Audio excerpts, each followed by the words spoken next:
ప్రతిదీ నువ్వు ఎంచుకొని నడుస్తున్న ప్రయాణమే అన్న. నీకు వచ్చిన దానికంటే నువ్వు నీ చాయిసెస్తో ఈ ప్రయాణం నడుస్తుంది. నాకు ఏది వస్తే అది చేస్తున్నానని కాకుండా నేను ఎలా ఉంటే బాగుంటుందో అని నీకు నువ్వు ఎంచుకొని ప్రయాణం చేస్తున్నావు. అందులో కింద పడుతున్నావు, మీద పడుతున్నావు, ఫైనల్గా నిలబడుతున్నావు. అది గొప్ప విషయం. సో ఈ పెళ్ళిగాని ప్రసాద్ అనేది మాకు కొత్త సప్తగిరిని పరిచయం చేస్తాం. షూర్ అన్న, 100% షూర్. నేను కూడా ఈ సినిమా యాక్సెప్ట్ చేయడానికి కూడా కారణం అదే, ఆ ప్రసాదం చూపిద్దాం. ఎందుకని ఇంకా పెళ్ళిగాని ప్రసాద్లో ఉన్నావు?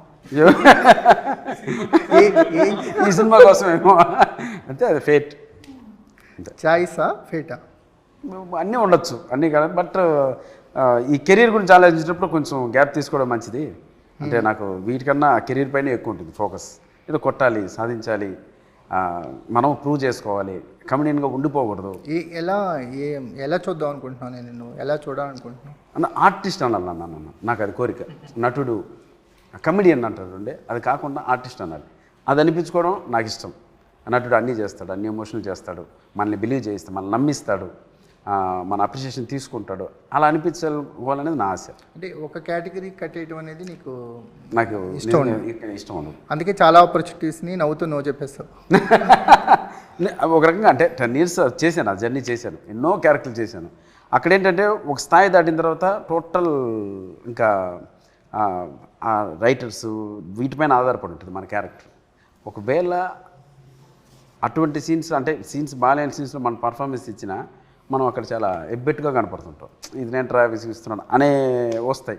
సో ఇటువంటి సినిమాలు కూడా కొన్ని చేయడం జరిగింది. సో అట్లెందుకు, మనకు ఒక నాలెడ్జ్ ఉంది, మన చుట్టూ ఉన్నారు, మనం ప్రూవ్ చేసుకున్నాం ఆల్రెడీ. కొంచెం లేట్ అయినా డెఫినెట్గా మనం అనుకున్న దారిలోనే వెళ్దాం అనే డెసిషన్ తీసుకొని దాన్ని కట్టుబడి ఈ గ్యాప్ వచ్చినా కూడా ఇటువంటి సినిమాలతో వస్తున్నాం.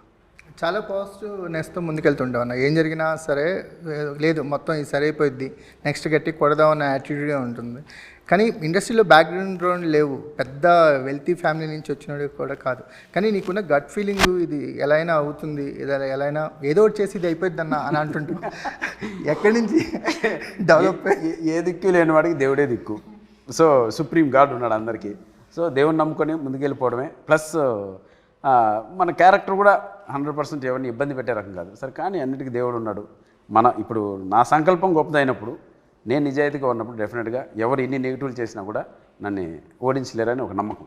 ఓడించలేరు మీన్స్ నేను రాంగ్ లేనుగా అంతే. నీ రైటింగ్ ఇంకా కంటిన్యూ అవుతుందా? అట్లేం లేదన్న, జస్ట్ ఏదైనా సీన్ చెప్తే దాన్ని మన డెవలప్మెంట్ చెప్పడం, అది వాళ్ళ ఇష్టం ఉంటే తీసుకుంటారు, లేకపోతే వాళ్ళతో పాటు జర్నీ చేయడమే.